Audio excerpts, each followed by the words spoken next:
Hello, ladies and gentlemen. Welcome back to math. Today, we're not really going to do a concept, okay? Today, we're just going to learn a few vocab words to get you ready for the concept that we're going to do next class, okay?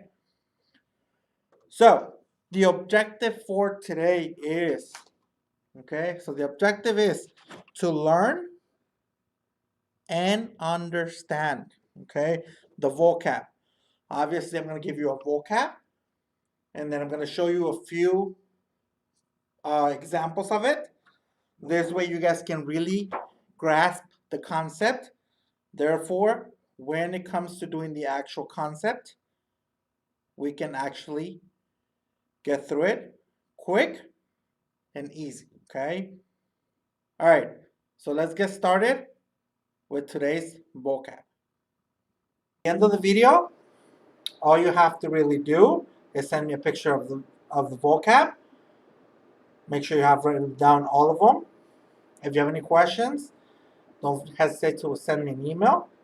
Okay, so let's get started on today's concept, or today's part of the concept, I'm sure I say.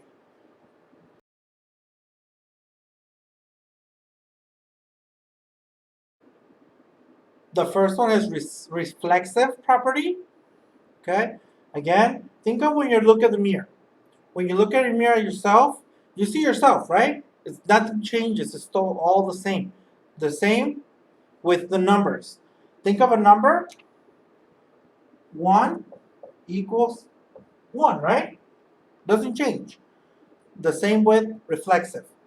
Nothing changes. It's just a mirror or another image of the same item, object, or number.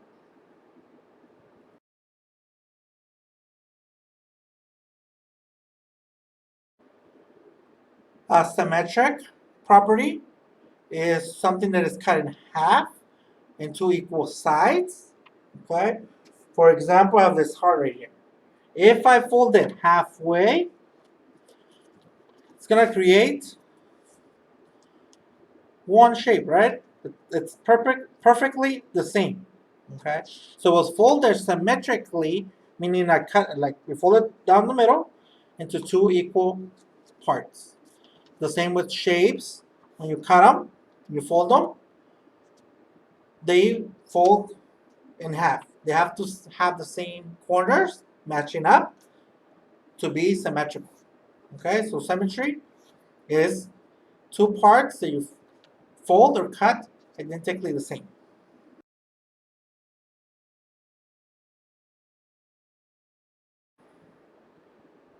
I know, I understand, guys. You probably saw a translator and were like, what is this? What do you mean A equals B, B equals C, and C equals A? Don't stress out, okay? That's just saying that you have three objects, okay? Meaning that all three objects are the same. For example, I have this triangle, okay? It's black. It's a black triangle, okay? So this is our object A, okay? Should put a little more size. So this is our object A. Object A. Then we have an object B, okay? We have this other triangle that is object B.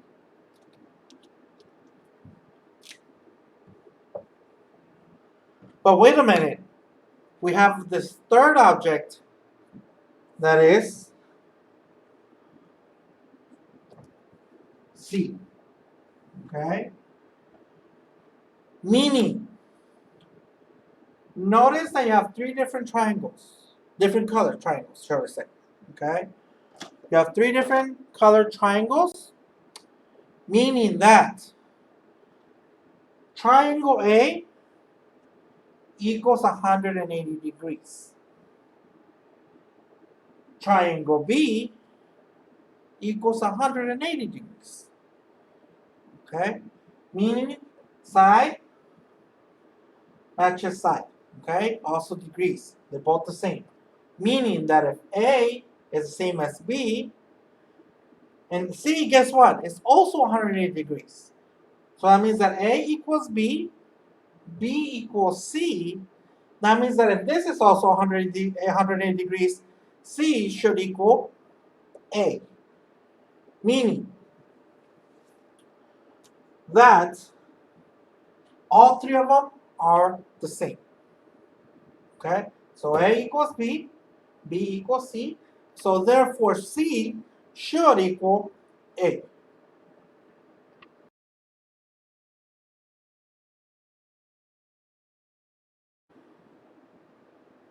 Addition property is when two numbers are being added. So if I had 3 plus 2, what's happening here?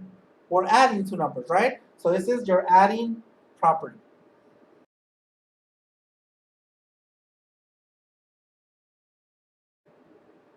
For subtraction property, we have 3 minus 2. So two numbers are being subtracted from each other. So subtracted property is when two numbers are being subtracted.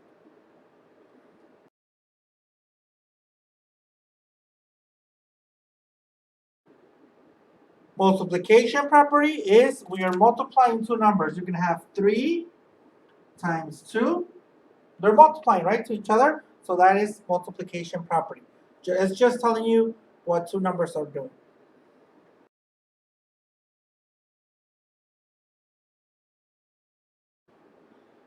The division property is just, again, two numbers that tell you what they're doing. In this case, two numbers are being divided. Okay, you can also see it as, so all division property is telling you is, what are we doing with two numbers? They're being, in this case, divided.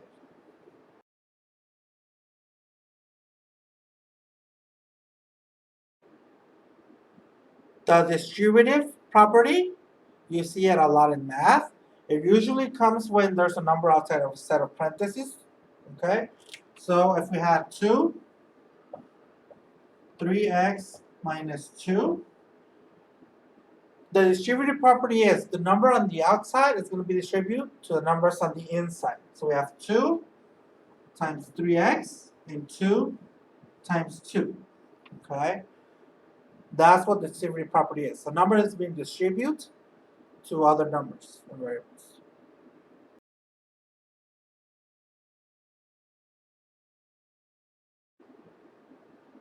For the substitution property, remember, you did it once you do distributive, even not with regular numbers.